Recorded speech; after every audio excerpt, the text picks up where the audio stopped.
Magandang hapon sa inyong lahat.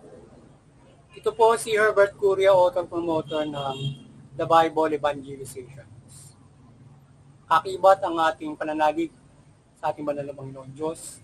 Banal na Panginoon Kristo at gawin na kaliwan ng kaliman na Santa Maria ay ating po ay binabahagi sa inyo sa linggong ito.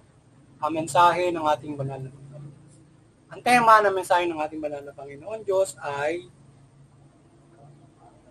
kahabagan at magmalasakit.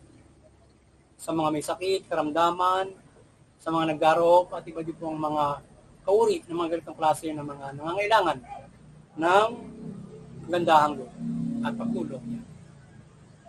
Ngayon po ay babasahin ko sa inyo ang mga mensahe ito mula po sa bagong tipan ng mabuting balita na paghahari ng ating banal na Panginoon Diyos sa pamamagitan ng banal na Panginoong Jesucristo. At ayon po dito sa mga taga-Pilipos, Kabanata 2, talatang 4 hanggang 5. Ito po ang mensahe. Ipagmalasakit ninyo ang kapakanan ng iba, hindi lamang ang inyong sarili. Magpakababa kayo tulad ni Kristo. Yan. Patuloy po natin sa mga taga-Galasya. Kabanata 6, talatang 2 hanggang 10. Ito po ang mensahe.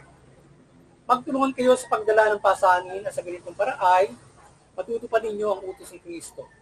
Samantalahin natin na lang ang pagkakataon sa paggawa ng mabuti sa ating kapwa, lalo na sa mga kapatid sa pananampalataya. Pagpatuloy po natin kay Apostol sa Mateo, Kabanata 5, talatang 4 hanggang 36. Ito po ang mensahe. At sasabihin ng hari sa mga nasa kanan, "Ani kayo mga pinagpala ng aking Ama. Pumasok na kayo at manirahan sa kariyang yanda sa inyo. Mula nang likhain ang sanlibutan. Sapagkat ako'y nagutom at inyong pinakain, uwaw at inyong pinainom. Ako'y isang dayuhan at inyong pinatuloy. Ako'y walang maisuot at inyong pinaramdam. Nagkasakit at inyong ginalaw, ako'y nabinanggo at inyong pinuntahan." Pagpatuloy po natin sa mga kay Apostol San Lucas, Kabanata 10, talatang 30 hanggang 37. Ito po ang mensahe. Sumagot si Jesus, "May isang taong naglalakbay mula sa Jerusalem, papuntang Jericho. Hinarang siya ng mga tulisan, binubaran, binugbog at iniwang halos patay na. Nagkataong dumaan doon ang isang paring Hudyo. Nang makita ang taong nakandusay, dumi siya at nagpatuloy sa kanyang paglakad. Dumaan din ang isang Levita. Ngunit nang makita nito ang taong binugbog, lumis nito at nagpatuloy sa kanyang paglakad. Ngunit may isang Samaritanong naglalakbay din, napadaan doon. Naglalakbay na napadaan doon. Nang makita niya ang biktima, siya'y naawa. Nilapitan niya ito, binuhusan ng langis at alak ang mga sugat at binendahan. Pagkatapos, isinakay niya ang lalaki sa kanyang asno at dinala ito sa bahay panuluyan upang maalagaan siya doon. Kinabukasan, binigyan niya ng 2 salaping pilak ang namamahala ng bahay panuluyan at sinabi, "Alagaan mo siya. At kung higit pa diyan ang iyong magagastos, babayaran ko pag bumalik ko." At ang tanong si Jesus, sa palagay ninyo, sino kaya sa tatlo ang naging tunay na kapwa ng taong hinarang ng mga tulisan? Ang taong tumulong sa kanya, tugon ng dalubhasa sa kautusan. Kaya sinabi sa kanya ni Jesus, "Kung gayon, umayo ka at yun din ang gawin mo." Patuloy po natin sa 1 Korinto, Kabanata 13 hanggang 3. Ito po ang mensahe. "Ibinibigay ko man ang lahat kong ari-arian at ialay ko man ng aking katawan upang sunugin kung wala naman akong pag-ibig, walang kabutihang idudulot ito sa akin." Ito po ang mensahe sa salita ng ating banal na Panginoon Diyos. Ating pong pasalamatan ang ating banal na Panginoon Diyos, banal na Panginoon Kristo, banal na Espiritu Santo, gayon din po ang banal na Santa Maria. Maraming salamat po, banal na Panginoon Diyos, banal na Panginoon Kristo, banal na Espiritu Santo at banal na Santa Maria. Ngayon naman po ipaliliwanag ko sa inyo ang mga mensahe ito mula po dito sa tema na kahabagan at pagmalasakit sa mga may sakit, kapansanan, nagdaro, pati ibang kagaya nito na nangangailangang kagandahan ng loob. Nais na maipabatid sa atin ng ating banal na Panginoon Diyos na tayo ay mamuhay ng mayroong kagandahang loob. Tayo ay maging mahabagin, tayo ay maging mapagmalasakit sa mga may sakit, karamdaman, mga naghihirap, nagdaro, pati iba't ibang may mga kalagayan ng mga kagaya nito na nangangailangan ng mga tulong. Kagaya ng nabanggit sa bagong tipan na mga pangyayari. Kaya nais ng banal na Panginoon Diyos ay tayo ay mahabag tayo sa ating kapwa-tao at tayo ay tumulong sa kanila. Kagaya ng ginawa noong mabuting Samaritano na yung nangyari sa isang tao na binugbog ng tulisan, ang ginawa noong Samaritano ay tinulungan niya. Kanyang binigyan ng first aid at dinala niya sa isang panluluyan para alagaan. At siya ay gumasis din. So yung mga ganong klase ng mga pagtulong ay ganyan na nais ang ating banal na Panginoon Diyos sa ating kapwa-tao. At nais naman na Panginoon Diyos na tayo ayan, ating tulungan yung mga halimbawa walang makain, nagugutom, nauhaw, walang maramit, may sakit nga. Yan, nais niya na matulungan natin sila. At kung tayo ay mamumuhay ng mabuting kalooban, mahabagin, at tumutulong sa kapwa-tao, tayo ay maluwag ang pintuan ng kalangitan o tayo ay maluwag ang pagtanggap ng ating banal na Panginoon Diyos at may malaki tayong pag-asa sa kaligtasang espiritual na inilaan niya sa atin pagdating ng takdang panahon. At siyempre, makapamumuhay tayo ng mabuti magaan sa pamumuhay na ito kung tayo ay nagtutulungan, kung tayo nagmamalasakit sa bawat isa, sa bawat tao. Kaya ganyan tayo dapat mamumuhay. Huwag natin pagsawaan ang paggawa ng mabuti.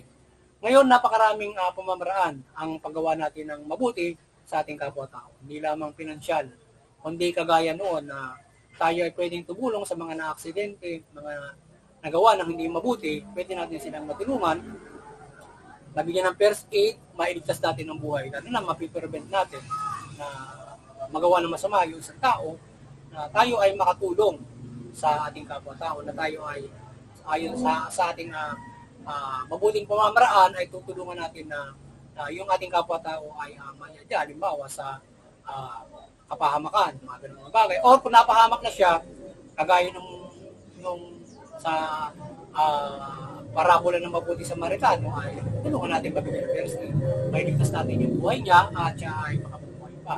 Mga ganun mga bagay. At yung halimbawa may sakit, pwedeng dalawin lang natin sila. Hindi natin ang moral na halimbawa ating mga kapamilya, kamag-anak, kakilala, dalawin, bigyan ng moral na support. Or else, tulungan natin sila. Halimbawa, yung mga taong wala ng mga kamag-anakan, may sakit, tulungan natin silang magpagamot. Or, tulungan natin sila kung tayo ay mayroong kakayanang pinansyal, lalong-lalo na tulungan natin siya ng may pinansyal tayo kain, lalo na yung mga mayaman o mayroong magandang pamumuhay. So, tayo ay magbahagi ng ating yaman sa pamamagitan ng pagtulong. At magiging tayong palugod-lugod sa ating banal na Diyos. Yan, nais niya na tayo. At kung ikaw ay nagiging mayaman, sa iyong pananampalataya, yan, at ikaw ay ginawang mayaman ng banal na Panginoon Diyos, at ay kinuha mo sa mabuting pamamaraan, ikaw ay pinagpapala para ikaw ay magbigay tulong sa mga taong nangangailangan, lalo na sa simbahan. So yan ay proliferate mo para ikaw ay makatulong.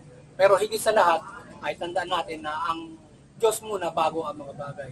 Pwede natin i-give up ang lahat ng bagay para sa Panginoon Diyos, para sa ating pananampalataya. Ngayon, ang salapi o ang pera o ang pinansyal ay gamitin natin sa pamamagitan ng mabuting pamumuhay. Kagaya ng tayo ay makapambuhay ng mabuti sa magandang pamamaraan at tayo ay tumutulong sa ating kapwa-tao. Ayan ang nais ng banal na Panginoon Diyos. At tayo ay makatulong sa ating kapwa-tao. Yan. Kaya Kaya wag nating kakalimutan ng patuloy na paggawa ng mabuti kung tayo mayroon kakayahan ng pinansyal. Pero hindi lang naman tayo sa pamamagitan niya nakatutulong.